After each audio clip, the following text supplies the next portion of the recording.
Shri Gurave Namaha. Nama Om Vishnupadaya Krishna Presthaya Bhutale Srimate Bhaktivedanta Swamin Niti Namine Namaste Saraswate Deve Gauravani Pracharine Nirvishesha Shunyavadi Paschatya Deshatarine Jaya Shri Krishna Chaitanya Prabhu Nityananda Shri Advaita Gadadhara Srivasadi Gaura Bhakta Vrinda Hare Krishna Krishna Krishna Hare Hare Hare Rama Rama Rama Hare Hare. Om Namo Bhagavate Vasudevaya. Narayanam Namaskritya Naram Chaiva Narottamam Devim Saraswatim Vyasam Tato Jayamudirayet. In this session, we will be discussing from the 25th verse of the 5th chapter of the first canto of Srimad-Bhagavatam. The verse is as follows: Uchishtalepan anumodito dvijaihi sakritsma bhunje tadapasta kilbishaha evam pravrittasya vishuddha chetasaha tadharma evatma ruchi prajayate. The meaning of this verse is, once only by their permission I took the remnants of their food, and by so doing all my sins were at once eradicated. Thus being engaged, I became purified in heart, and at that time the very nature of the transcendentalist became attractive to me. These are words spoken by Narada Muni. He is speaking to Vyasadeva. The context is that Vyasadeva was dissatisfied in the heart after having done a lot of work for the welfare of the people, and he was trying to find the reason for his dissatisfaction. And at that time Narada Muni arrived in his ashram, and Vyasadeva inquired from Narada Muni, what is the cause for my dissatisfaction?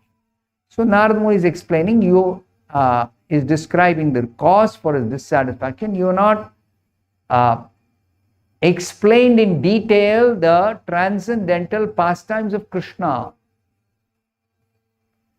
And he's telling, now you compile this literature, Bhagavatam, which will describe the details of Krishna's pastimes.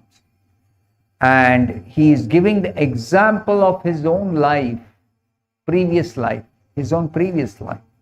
How he became the great Narada Muni.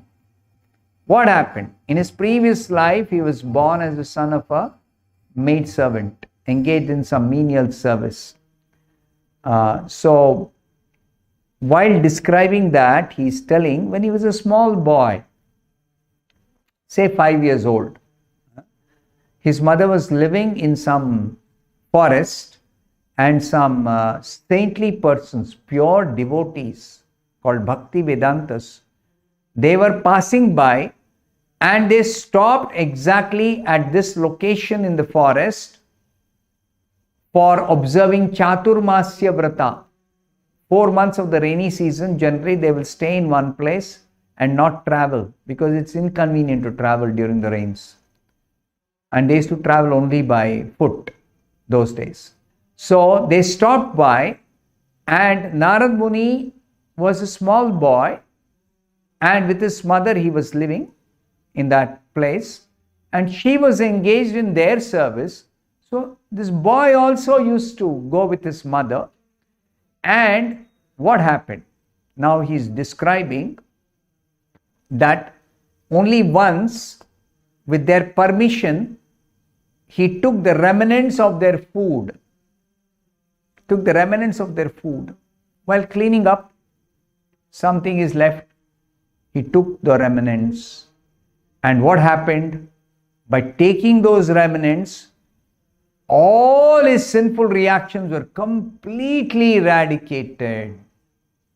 This is the power of prasadam. Now let us try to understand. Prasadam means remnants of food offered to Krishna. That's prasadam. For example, if you cook in a pot some quantity of one item. Let's say pongal you make in a pot. You will offer, let us say, 1 cup of that to Krishna. Now what is offered, after it is offered, 1 cup is offered to Krishna, then the remaining, whatever is remaining in the pot after the offering is called prasadam. Remnants of food that is left over after something is offered to Krishna. The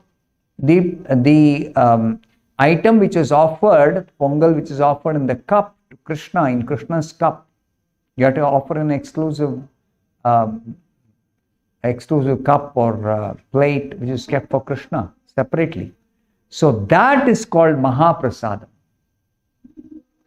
If that Mahaprasadam is offered to a pure devotee, that Mahaprasadam becomes Mahaprasadam after it is offered to the pure devotee, after being offered to Krishna.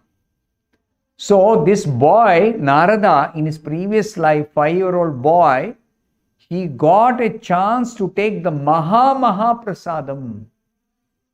Mahaprasadam. So very, very potent, full of spiritual potency. That he took a little, once only. And what happened? His sinful reactions of the past, all sinful reactions were completely eradicated. He became totally pure. But important point here is, thus being engaged, he was engaged in their service. He was continuing to engage after taking that prasadam, after cleansing the heart of all sinful reactions. He became purified in the heart completely purified in the heart. And at that time, the very nature of the transcendentalist became attractive to me. He became attracted to their nature. So Prabhupada explains in the purport, very nicely he explains this point, that pure devotion is as much infectious in a good sense as infectious diseases. Supposing, to cite an analogous example, let's say somebody has got tuberculosis,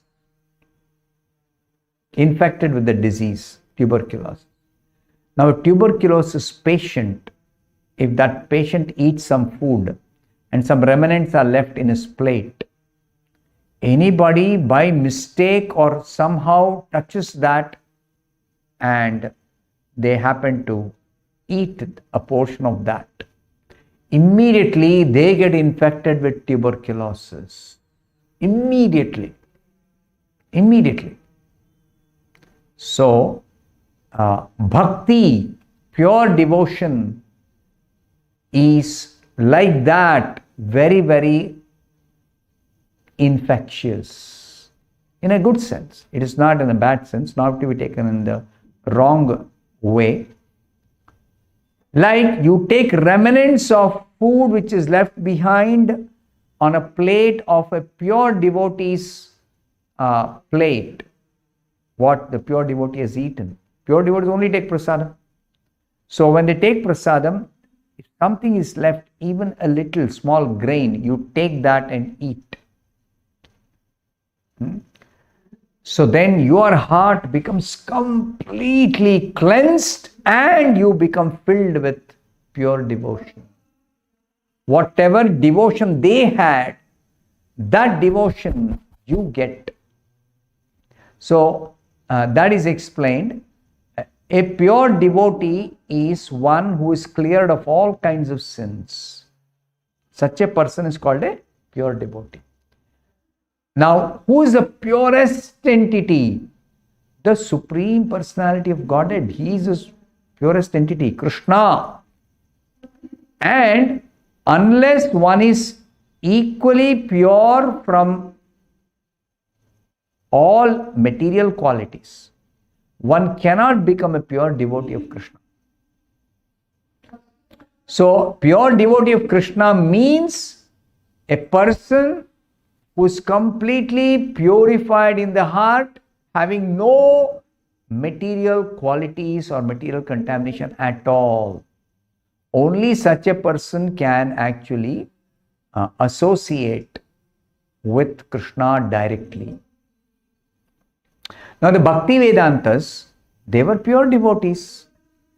Now this boy, Narada, 5-year-old boy, he became infected with their qualities of purity by their association and by eating remnants of foodstuff taken by them. Now, Srila Prabhupada is telling here, such remnants of pure devotees' food may be taken even without permission of the pure devotees. With or without permission you may take. And the same effect is there. You become completely purified. You become purified in the heart, you also get their qualities. Prabhupada is warning, there are sometimes pseudo-devotees and one should be cautious about them. Don't ever take something which pseudo-devotees, those who pose as devotees, but actually their heart is full of material desires or material enjoyment, ideas of material enjoyment. Such people's remnants never touch, never take, by mistake also. So before you take, you have to ascertain the person whose remnants you are taking is actually, factually a pure devotee. And such pure devotees are very rare in the whole universe. They are not to be easily found. You can't simply find pure devotees anywhere and everywhere. No. So be very careful. Prabhupada is warning. Now, what is the meaning of this boy Narada, 5-year-old boy? He became enriched with all the transcendental qualities of the pure devotees. It means attraction for the name, fame, quality, pastimes, etc. of the Supreme Personality of Godhead. The pure devotee's heart is filled with attraction for Krishna. Krishna means Krishna's names, Krishna's qualities, Krishna's form, Krishna's activities, Krishna's paraphernalia, everything. That becomes very attractive. So, attraction for Krishna means one develops a taste for pure devotional service towards Krishna. One develops a taste for rendering always pure devotional service to Krishna. And once that taste is developed for pure devotional service, then all material things become distasteful. No more taste for any material things. No more taste. Therefore, a pure devotee is never attracted by any material activities, any material qualities, any material allurements. Never. So this boy, small boy, 5-year-old boy, he became attracted to hearing about Krishna. Now what happens when this attraction develops for hearing about Krishna? By hearing, the heart becomes cleansed. When the heart is cleansed, one becomes attracted to Krishna. One develops steadiness in pure devotional service. One develops perfect taste for Krishna consciousness. Then one develops transcendental emotions, and finally one can be situated on the plane of loving devotional service to Krishna. These are stages of development of bhakti. Bhakti begins with Shraddha, and there are 9 steps.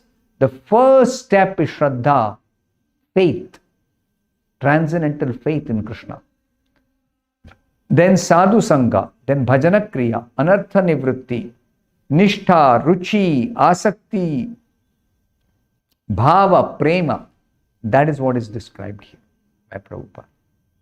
So this boy actually started making rapid advancement in Krishna consciousness to very quickly come to the stage of complete purification and attraction, then taste, then steadiness, taste, then the transcendental emotions, and finally the love for Krishna. That was awakened within us. So we'll hear more in the next session. Thank you very much. Hare Krishna.